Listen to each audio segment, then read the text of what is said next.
नक्षत्र जो राइज करेगा वो उत्तरा फल्गुनी होगा, और उत्तरा फल्गुनी नक्षत्र वाले बड़े स्लो है, इसीलिए उत्तरा फल्गुनी नक्षत्र के अंदर जो जानवर भी आया वो बैल आया। अश्विनी इन 11th house, that is how your 3 number is getting function. Three three number बन रहा है। स्कॉर्पियो के अंदर अश्विनी का प्रॉब्लम आ जा रहा है। There are problems of Ashwini, that is why lot of Scorpio natives have asthma, have issues. Now let's try to understand कि अभी किस पॉइंट पे अश्विनी या कोई भी नक्षत्र प्रोमिनेंट होना शुरू होता है। ठीक है, प्रोमिनेंट होना शुरू होता है। एक है होराइजन पे कोई स्टार एकदम ईस्ट पे उदय हो रहा हो, वो प्रोमिनेंट होगा। कोई स्टार थोड़ा सा ऊपर हो वो प्रोमिनेंट होगा। थोड़ा सा और ऊपर हो वो प्रोमिनेंट होगा। एकदम ऊपर आ जाए वो प्रोमिनेंट होगा। थोड़ा सा इधर हो तो वो प्रोमिनेंट होगा। उधर नीचे चला जाए वो प्रोमिनेंट होगा। या इधर हो वो प्रोमिनेंट होगा। कौन सा नक्षत्र या कौन सा स्टार प्रोमिनेंट होगा? Think think think about it. Sir फिर से पूछना क्या था, मैं तो मिस कर गया क्वेश्चन मैंने। मैं पूछ रहा कौन हूँ, सा? दिस इज होराइजन, हाँ। These are the placements of star. एक स्टार है जो यहाँ हो सकता है, यहाँ हो सकता है, यहाँ हो सकता है, यहाँ हो सकता है, यहाँ हो सकता है, यहाँ हो सकता है। कौन सा पॉइंट पे सबसे ज्यादा प्रोमिनेंट होगा स्टार? सन तो यहाँ पे 10th हाउस में होता है। जो होराइजन के के पास हो। पास होगा, हाँ। हम्म, दैट इज वेयर द राशि कॉन्सेप्ट कम्स इनटू पिक्चर। राशि पे बैठा हुआ हमको ऐसा लगता है कि जो होराइजन पे होगा वो ज्यादा प्रोमिनेंट होगा, बट नक्षत्र के साथ ऐसा ट्रू नहीं है। नक्षत्र के लेवल पे सच बताया तो शब्द prominent is a this thing. Prominent correct. जैसे हमने बोला कि प्रोमिनेंट है, तो हम ये कह रहे हैं कि अगली जगह पे प्रोमिनेंट नहीं है। यही गलती है। अभी तक हम लोग जब भी पढ़ते आए हैं ना, तो हम लोग पिन पॉइंट कर करके पढ़ने के आदी हो चुके हैं।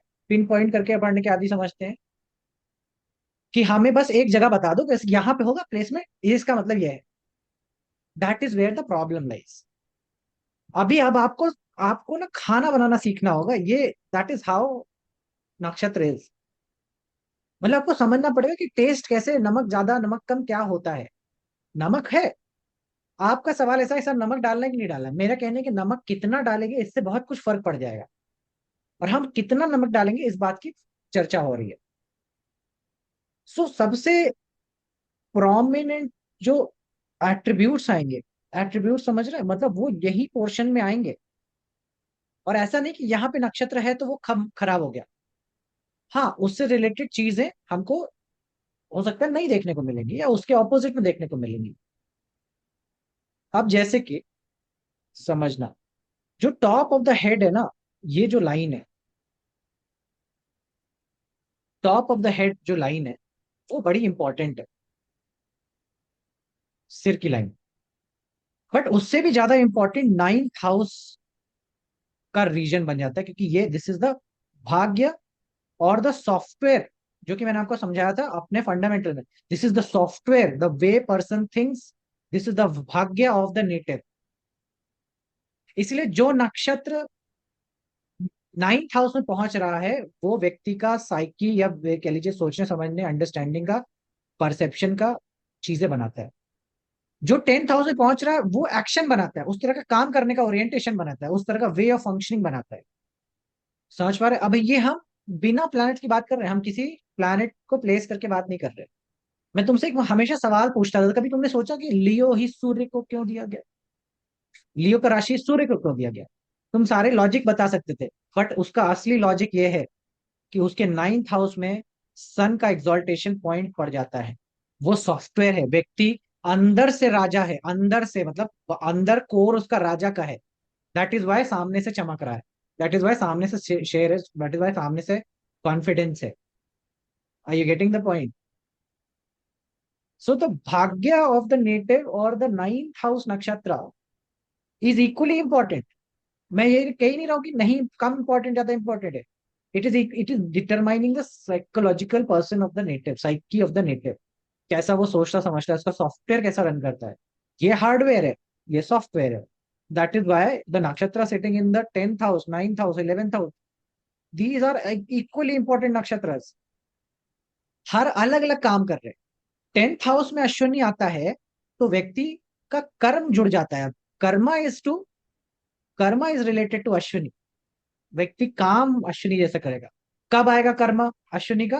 When Ashlesha starts to rise, Ashlesha starts to rise, that is why lot of Ashlesha nakshatra people will be into Ashwini. But जैसे ही मघा एंट्री लेगा, Ashwini will start to fall into ninth house.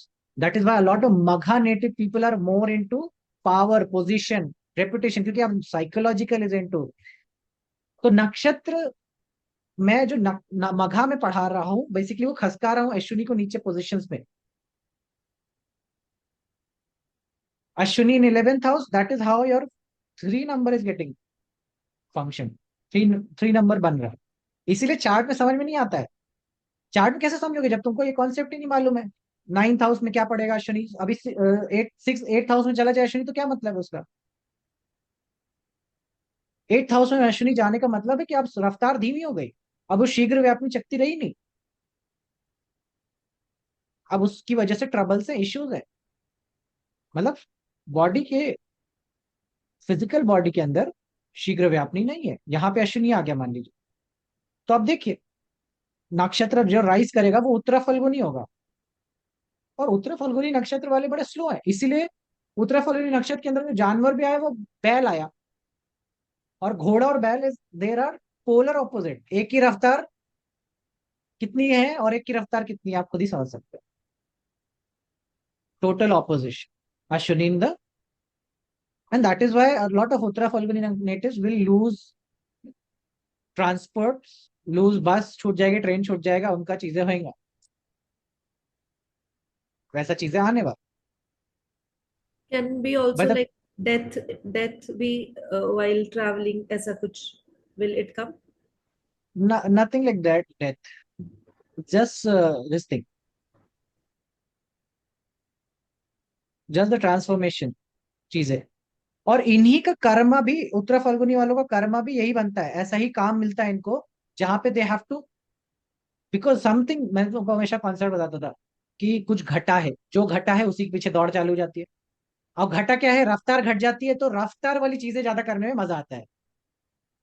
So that is why you will see a lot of Uttara Falguni natives will be into writing, into traveling, into पहुंचाने का, सामान पहुंचाने का, चीजों में, बहुत सारे ऐसे काम में वो आ जाते हैं जहां पे कुछ चीजें करनी। So like this various positions, so each position is determining a new possibility for the Rashi. So ऐसा नहीं है कि you will be able to open up a chart, क्योंकि वही मैंने कहा ये नट बोल्ट है। और नट बोल्ट, एक नट बोल्ट को कैसे समझोगे जब पूरा इंजन तुम्हारे सामने पड़ा हुआ है? तो तुम कैसे समझ सकते हो एक अकेले नट बोल्ट के लिए? तुम्हें तो पूरा इंजन से समझना पड़ेगा उसको। समझ पा रहे? सो शीघ्रता, अगर हम शीघ्रता के लेवल पे देखें तो Virgo, that is why is a slow sign. Remember मैं इंटेस्टाइन का बताता था कि धीरे धीरे इंटेस्टाइन के अंदर ट्रेवल करता है, चीजें होती है, जल्दी हो जाए तो दिक्कत है। So that is where the shighrata lies in, and ये अश्विनी का चीजें आता है। लिब्रा इज नॉट अश्विनी, तो लिब्रा के अंदर अश्विनी का एलिमेंट नहीं होगा, because that those are poles opposite. Scorpio के अंदर अश्विनी का प्रॉब्लम आ जा रहा है, there are problems of Ashwini, that is lot of Scorpio natives have asthma, have issues. और this is also true with Ketu in Ashwini also, head का इंजरी भी देता है इसी वजह से, हेड है ना, horse head.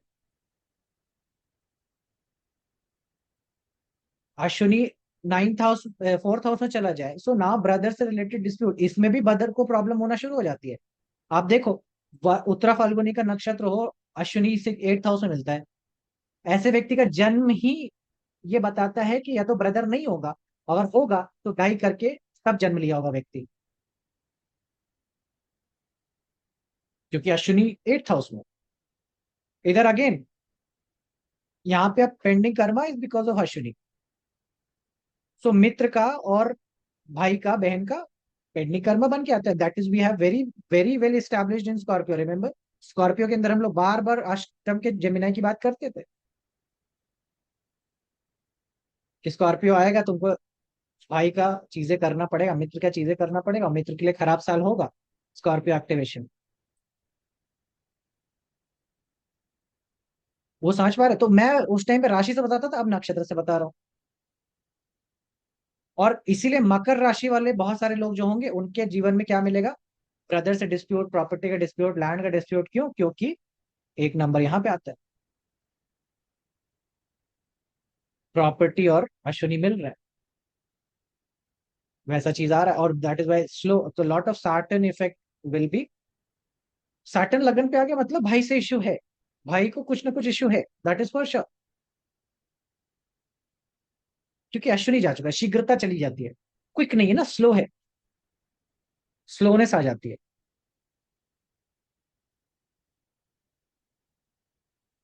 So various positions of Ashwini will determine various things, but that is also determined by other nakshatras also. ये भी है कि अगला नक्षत्र भी इंपॉर्टेंट हो जाता है इसमें, तो अब क्योंकि जैसे सॉरी लियो के लिए फिर ये अच्छा होगा, 5th हाउस में अश्विनी होगा। लियो लगन के लिए अश्विनी ही उनका दिमाग काम करता है, वो अश्विनी की तरह ही काम करते हैं। A lot of Maga natives you will see, they are very swift and in doing things, very and fast. Sagittarius के लिए 5th में आएगा, sorry.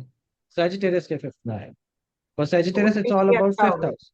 So inherently a lot of Leo Lagan will behave like a very prominent Ashwini people. वो भी लियो में पूरे लियो नहीं, starting के जो मघा नक्षत्र के रीजन में जब प्लैनेट आ रहे होंगे या लगन आ रहा होगा, then only they will be prominently linked with this. Ashlesha के बहुत सारे लोग जो अश्लेषा में होंगे, they will be doing a profession और karma related to a Ashwini. That is why lot of medical professionals Ashlesha nakshatra बनाते हैं। Lot of no surgery Ashlesha वाले लोग करते हैं, because they want to correct that thing. So ये अश्लेषा असेंडेंट वाले ना, ये राशि यस, वाले भी। Also, असेंडेंट वाले होंगे, that is why the it will fall in the 10th house. 10th 10th house house। कर्म बन गया। वो लोग ये बहुत राशि जल्दी काम करना शुरू कर देंगे, वो भी हो जाएगा फ्रॉम अ यंग एज। बहुत जल्दी काम करना शुरू कर देंगे from where. It does not happens like that. वो it will be determined by the Saturn. अगर सैटर्न भी अश्विनी का होगा, देन इट विल बी कि बहुत जल्दी काम करना शुरू कर दिया and everything. Without it, it won't be.